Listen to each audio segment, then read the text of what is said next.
जिस जंगल से पुष्पा ने अपनी कहानी शुरू की थी, आज वही जंगल उसकी आग में जल रहा है। पुष्पा के लिए लाल चंदन सिर्फ कारोबार नहीं था, वो उसकी पहचान थी, उसका सम्मान था। पर जब दुश्मनों ने उसकी पहचान को आग लगाई, तो पुष्पा ने उनकी दुनिया ही फूंक डाली। एक जोरदार धमाका। उसकी मां, उसकी पत्नी श्रीवाली और उसका मासूम बेटा, सब कुछ खत्म। उसकी दुनिया खाक हो गई। अब पुष्पा के पास खोने को कुछ नहीं बचा, और जिसके पास खोने को कुछ न हो, वो सबसे खतरनाक होता है। दुश्मन सोचते थे पुष्पा झुक जाएगा, लेकिन पुष्पा ने ठान लिया था, अब पुष्पा झुकेगा नहीं, अब पुष्पा मिटाएगा।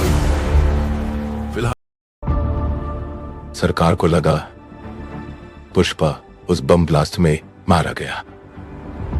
अखबारों में हेडलाइन छप गई, पुष्पा का राज खत्म।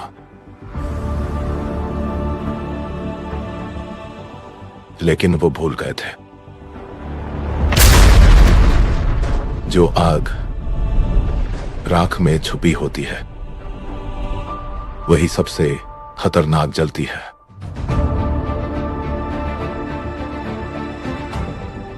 बेटा हुआ है,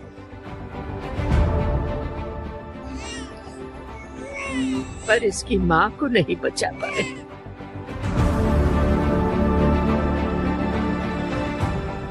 एक धमाके ने, एक पल में उसने सब कुछ खो दिया।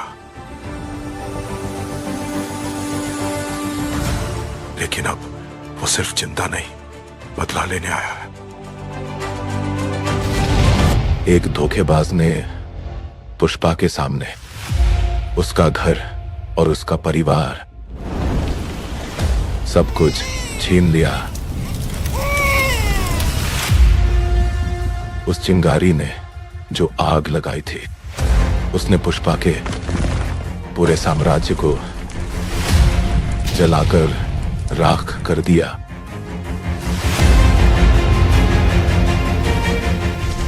पुष्पा को शिकार बनाने का अब वक्त आ गया है।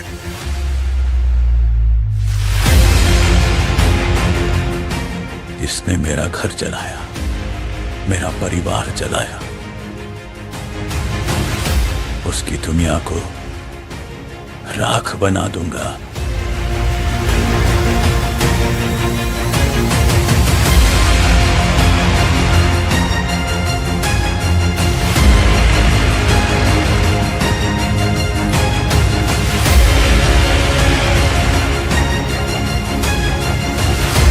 उन्होंने मुझे मारने की कोशिश की।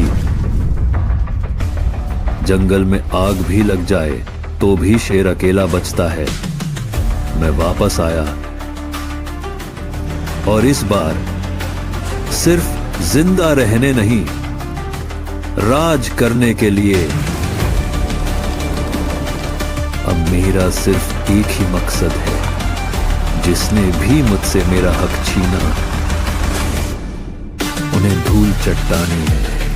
जंगल अब सिर्फ पुष्पा का है, और यह दुनिया अब देखेगी पुष्पा झुकेगा नहीं। असली लड़ाई सिर्फ बंदूकों से नहीं लड़ी जाती, दिमाग से भी लड़ी जाती है।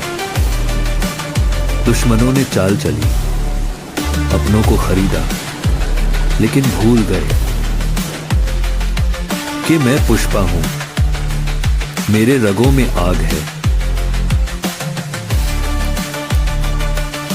पहले